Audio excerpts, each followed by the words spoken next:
read any of the stories?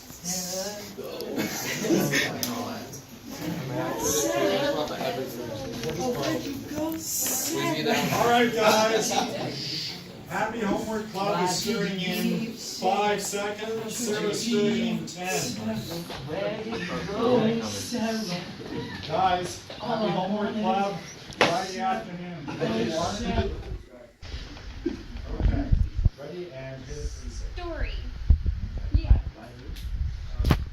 Let her tell it. Gilgamesh the king. And we don't know who. The myths of history. Who wrote Gilgamesh? We don't know. Oh, obviously. Long ago in the land of Mesopotamia, a king by the name of Gilgamesh was sent by the sun god to rule over a city of Ur. Gilgamesh was part god and part man. He looked human, but he did not know what it was to be human. He had power and wealth, but he was not happy. He had everything except friends. He was always alone. Because of this, he grew bitter and cold. One day, he decided to show how strong and powerful he was, and make the people remember him forever.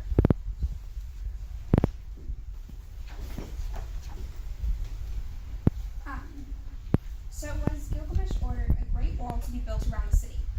He ordered the men to leave their jobs and families to work on it.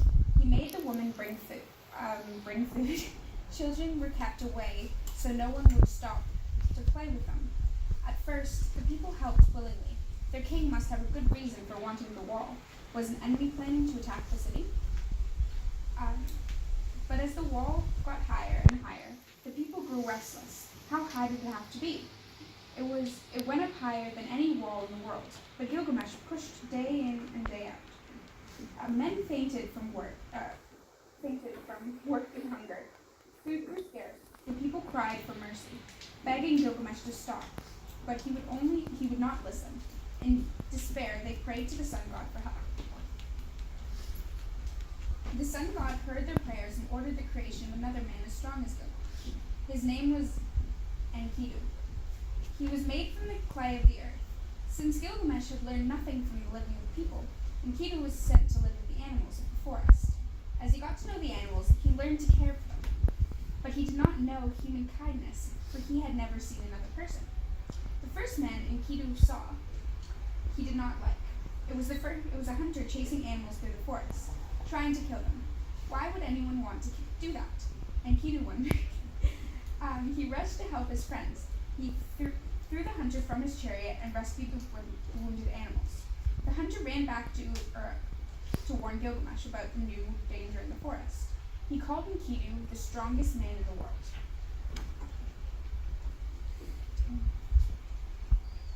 Gilgamesh was furious. There was no one as strong as I am, he said. Bring this creature to me so I can prove it. I will destroy him in front of the people of Earth. The hunter said that he could not capture a strong and wild man by himself. Then, said Gilgamesh, we will trick him into coming. Take the singer, Shamhat. Let her lure him here with the songs and charms. It was said that the only person in Uruk who did not love Shamhat was Gilgamesh, and that was because he loved no one. She was the most beautiful woman in the city, and the finest singer in the temple. But could she tame the wild man? The hunter did not want to return to the forest to be made a fool again, but he dared not to argue with Gilgamesh or disobey him. The hunter led Shamhat to the place in the forest where he had last seen Enkidu. He left her alone and fled back to the city. As night fell, Shamhat played her harp and sang into the darkness. Her voice cast a spell over the forest. Enkidu walked towards the sound and then stopped behind a tree. He had never heard anything so lovely. He approached her slowly so as to not frighten her. Shamhat saw Enkidu and stopped singing. He looked more like a beast than a man, but she knew he would not harm her. No one had ever looked at her with so much tenderness. In the days that followed, Shamhat taught him to speak and to sing, and then she fell in love with him. They explored the ways of love together, and Enkidu promised he would stay with her always. Shamhat was frightened. Enkidu must not go to the city of Uruk, where Gilgamesh was waiting to destroy him. But Enkidu refused to listen. he was not afraid. He would fight to the death for her. The saddest moment for Enkidu was leaving his animal friends. They gathered to watch him go. They could not understand why he was abandoning them, and he could not explain. Each day, from the morning until dusk, Gilgamesh watched from his tower on the top of the great wall of Uruk, waiting for Shamat to return. Everyone in the city had heard of the wild man who might come from the forest to save them from their cruel king. Gilgamesh knew what they were thinking. He would kill the stranger in front of the people of Uruk so that no one would ever think of challenging his rule. Shamat was worried. Could Enkidu defeat Gilgamesh? Would he protect the people? What would the people think of this wild creature? To make him look more like other men, she cut his hair and tore part of her robe to cover him. But Enkidu kept his horned crown in the memory of his animal friends. Shamat pointed to Uruk in the distance. Enkidu was dazed. He had not imagined how beautiful the city could be. The next morning, all the people gathered to watch as Shamhat and Enkidu approached the gate. Gilgamesh had ordered the work on the wall to stop for the day so they could all see his victory. He stood on the top of the wall and shouted to Enkidu, "I am the master of this city and its people." Enkidu climbed the wall. "I am ready," he shouted back. It was the most frightening battle the people of Uruk had ever seen. They fought for hours. The earth shook and the lightning flashed across the sky as if it was the gods themselves were fighting for control of the world.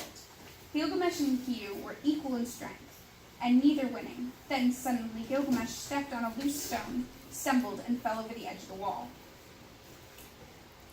It happened so quickly the people watching could not believe their eyes. To their amazement, Enkidu reached over the wall, grabbed Gilgamesh by the arm, and raised him to safety. Why?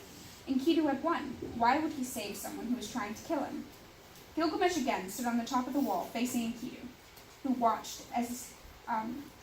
all who watched held their breath. Gilgamesh took a step towards Enkidu, stopped, opened his arms, and embraced him.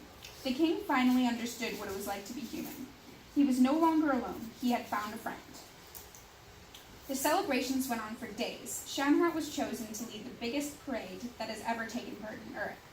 Gilgamesh and Enkidu, now brothers, watched and waved from the top of the great wall. Gilgamesh ordered work on the wall be stopped forever. Fathers and mothers were reunited and danced with their children on the streets. Gilgamesh invited everyone to a great feast.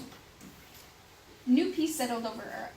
On quiet evenings, Shamhat liked to go out to the river with Enkidu to listen while he and Gilgamesh planned how they might make the city a happier place. And she would play her harp and sing for them, proud that she had brought them together. As her voice floated across the water, the people of Uruk paused to listen, and they were grateful. Ta-da. Good, thank you. There's another one I'll try to find that looks at immortality, where Shamshat dies and Gilgamesh is able to... This is really bad. Okay, anyways, so where do pharaohs like to get their pizza?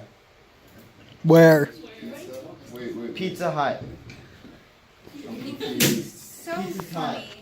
See, I don't know historical ones. I know science ones, I know space ones, I know random ones, I know... All right, Ben, next time. So funny. Next, please. Fish, tuna, fish.